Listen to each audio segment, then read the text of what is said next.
नमस्कार दोस्तों, आज हम देखेंगे कि जो ब्राह्मण हैं वो कहते हैं सत्यमेव जयते हमारे इतिहास से जुड़ा हुआ है। इसमें कितनी सच्चाई है देखते हैं। ब्राह्मणवादी बड़े जोर शोर से नारा लगाते हैं सत्यमेव जयते, अर्थात सच्चाई की सदा जीत होती है, सत्य ही जीतता है, झूठ नहीं जीतता। सम्राट अशोक के 4 शेरों वाली मूर्ति जो आजकल भारत देश का राष्ट्रीय चिन्ह है, उसके नीचे भी सत्यमेव जयते लिखा गया है। दावा तथा प्रचार किया जाता है कि यह नारा मुंडक उपनिषद से लिया गया है।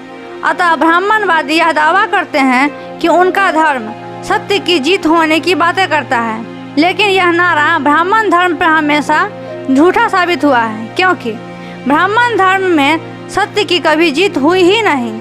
ब्राह्मण धर्म का पूरा इतिहास इस बात का गवाह है कि उन्होंने हमेशा सच्चाई, ईमानदारी और नैतिकता की हत्या करके सत्यमेव जयते का नारा लगाया है। इसके लिए कुछ उदाहरण हैं, सुनिए। पहला, अपनी बेटी से बलात्कार तथा अपनी पोती से कुकर्म करने वाला उनका सृष्टिकर्ता है। सबसे बड़ा भगवान सती साध्वी नारियों से बलात्कार करने वाले को सृष्टि पालक बताया जाता है, और अपने लिंग को पूजवाने वाला, दिन के 24 घंटे वासना में लिप्त रहने वाले को, कामदेव को नष्ट करने वाला बताया जाता है। फिर भी ब्राह्मण कहते हैं सत्यमेव जयते। अगला उदाहरण सुनिए। माँ के बराबर नारियों से व्यभिचार करने वाला, भाइयों के हाथों भाई को मरवाने वाला, सगी बहन को शादीशुदा पुरुष के हाथों अगवा करवाने वाला, सगी मामी से नित्य मैथुन करने वाला, धर्म की रक्षा के लिए अवतरित भगवान बताया जाता है। फिर भी ब्राह्मण कहते हैं सत्यमेव जयते। अगला उदाहरण है अपनी पूरे दिनों की गर्भवती पत्नी को धोखे से घर से निकालने वाला, लोगों को छिपकर धोखे से मारने वाला, लोगों की बहन बेटियों के नाक कान काटने वाला, पूजा करते संतों की हत्या करने वाला, तन और मन से नपुंसक, आज मर्यादा पुरुषोत्तम कहा जाता है। फिर भी ब्राह्मण कहते हैं सत्यमेव जयते। अगला उदाहरण है जिन लोगों ने यज्ञ की आग में बैल, घोड़े, बकरे और गाय भून भून कर खाए, सरेआम शराब पीकर सबके सामने पराई औरतों के साथ व्यभिचार किया, वैश्याय देखते हैं जिनके वीर संखलित हुए, वे ऋषि मुनि यानी मन को बस में करने वाले साधु संत कहे जाते हैं। फिर भी ब्राह्मण कहते हैं सत्यमेव जयते। अगला उदाहरण है वेद, पुराण, स्मृति, उपनिषद, महाभारत, रामायण, गीता में एक घटना तो क्या, एक लाइन भी नहीं है जो सच्चाई पर, नैतिकता पर चलने की शिक्षा देती हो। नाइट क्लबों से भी अधिक अश्लीलता से भरे पड़े हैं इनके ग्रंथ, तब भी इन्हें धार्मिक बताया जाता है। फिर भी ब्राह्मण कहते हैं सत्यमेव जयते। कसाई भी शर्मिंदा हो जाए, ऐसी विवक्ष खौफनाक बलियों से भरे पड़े हैं उनके यज्ञ। 2000 गायें रोजाना यज्ञ में काट कर ब्राह्मणों को खिलाने वाला रंती देव को भी ब्राह्मण महादानी बताते हैं, और 20 बैल एक बार के यज्ञ में भून कर खा जाने वाले इंद्र को देवताओं का राजा बताया जाता है। अपनी शादी में सैकड़ों गाय कटवाने वाले कृष्ण को गोपाल यानी गाय पालने वाला कहा जाता है। ऐसे लोगों को गौरक्षक बताया जाता है। फिर भी ब्राह्मण कहते हैं सत्यमेव जयते।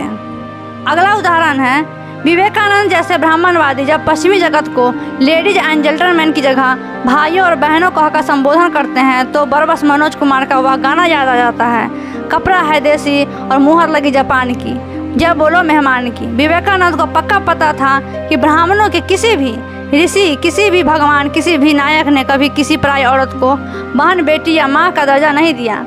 ब्रह्मा से लेकर गांधी तक सभी ब्राह्मणवादियों ने नारी का शारीरिक, मानसिक एवं नैतिक शोषण किया। अगर नारी को इज्जत दी तो गौतम बुद्ध और महावीर स्वामी ने दी, या उन्हीं के श्रवण संस्कृति के मसालची संतों यानी कबीर, रैदास, नानक ने दी। फिर भी विवेकानंद की यह नीचता ही थी, उसने बुद्ध, महावीर की शिक्षाओं को ब्राह्मणिक बताकर लोगों के सामने परोसा।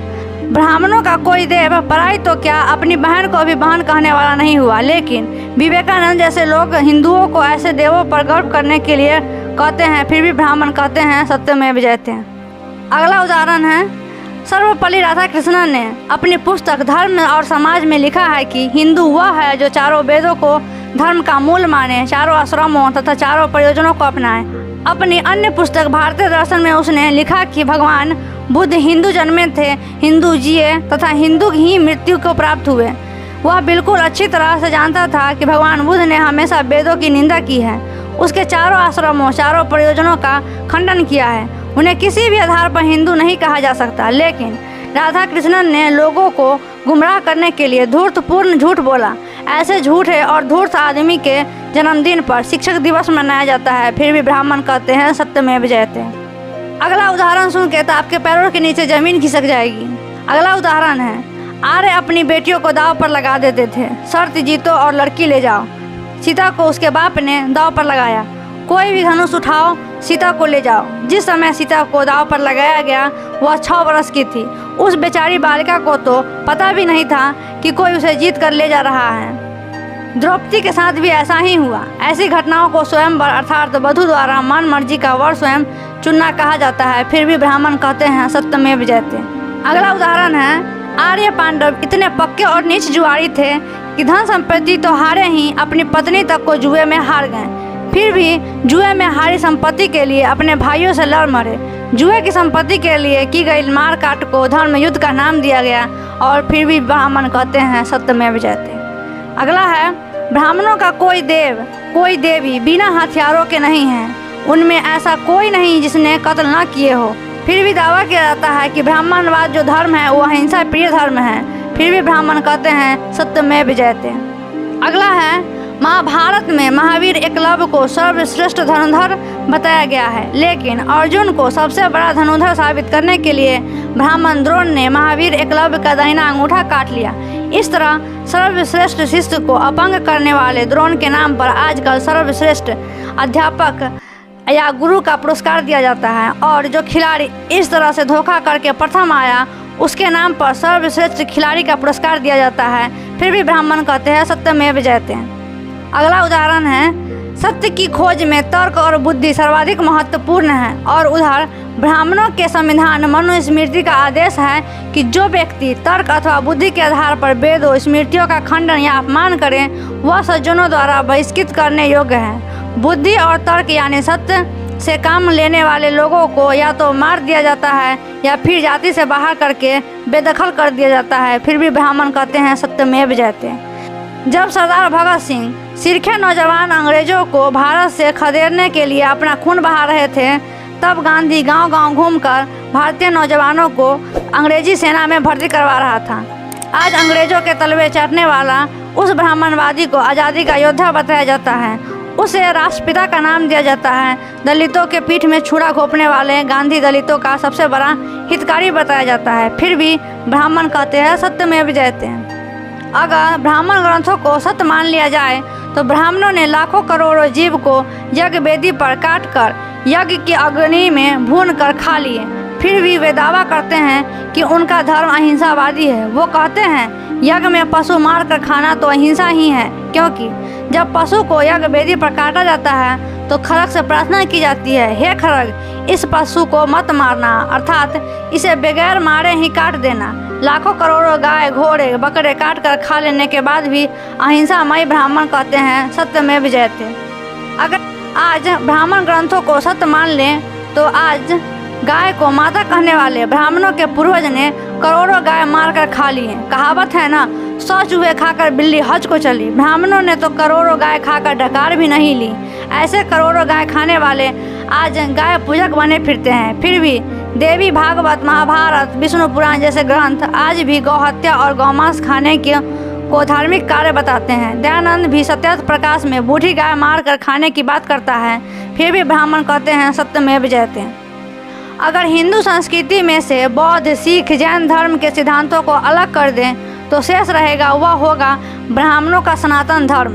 धर्म के नाम पर बदनुमा दाग, आदमी को आदमी न समझने वाला, बलात्कारियों बेविचारियों का भगवान बताने वाला मजहब, एक सड़ी गली परंपराओं का गंदा नाला, बदबूदार अनैतिकताओं के कीड़ों से भरा छप्पर, फिर भी सत्यमेव जयते का नारा लगाकर फलने फूलने वाला मजहब।